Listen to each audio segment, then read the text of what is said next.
Once upon a time in the small town of Chuckleville, there stood an old, creepy mansion at the edge of the woods. The locals believed it was haunted, and no one dared to go near it after dark. But in this town lived three friends, Johnny, Tim, and Lisa, who were not your ordinary scaredy cats. One evening, as the sun set, they were sitting in their treehouse, spinning ghost stories. Tim said with a shaky voice, "Guys, wouldn't it be funny if we actually went into the haunted mansion?" Johnny, the daredevil of the trio, grinned widely and said, "Ha! It's just an old house with creaky floors and spooky sounds. Nothing to be afraid of." Lisa, who was always up for an adventure, chimed in, "Let's do it. But we need a plan."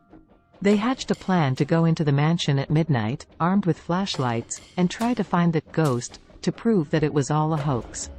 As the clock struck 12, they sneaked through the dark woods and reached the haunted mansion. The wind howled, and the mansion looked even scarier under the moonlight. Johnny tried to open the front door, but it was locked. Tim whispered, "Maybe this is a sign that we should go back." But Lisa, being the voice of reason, said, "Nonsense. There must be another way in." They went around the back and found an open window on the ground floor. One by one, they crawled inside.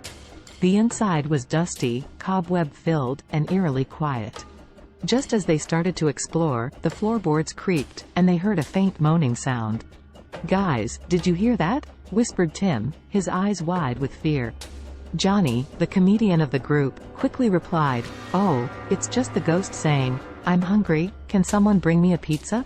Lisa stifled a giggle, and they continued their exploration.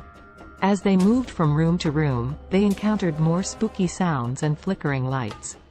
Suddenly, a loud crash echoed through the house, and they all screamed. But when they investigated, they found a stray cat knocking over a stack of books. Johnny burst into laughter and said, "This is the most haunted library I've ever seen." Lisa added, "And the most accident-prone cat." They continued to explore, finding hidden passages, secret doors, and more comically spooky surprises. At one point, they stumbled upon an old suit of armor that looked like it was standing guard. Tim tried to scare the others by pretending to be the ghost, but he got stuck inside the armor, flailing his arms and legs, much to the amusement of Johnny and Lisa. Finally, they reached the attic, where they found an old gramophone. Johnny put on a spooky voice and said, "Welcome to the haunted disco party."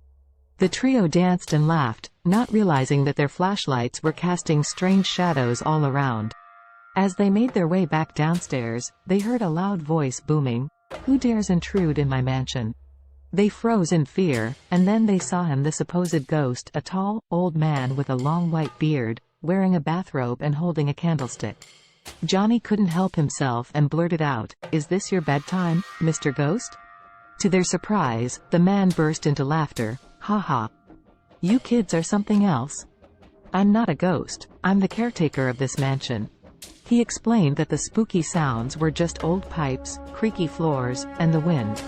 He had been trying to keep everyone away, as he wanted some peace and quiet. The friends laughed at their own silliness, and the caretaker joined in the fun. They spent the rest of the night sharing stories and jokes. From that day on, they became great friends with the caretaker and visited him often. And so, the once haunted mansion of Chuckleville turned into a house of laughter and joy, all thanks to the hilarious adventure of Johnny, Tim, and Lisa. The end.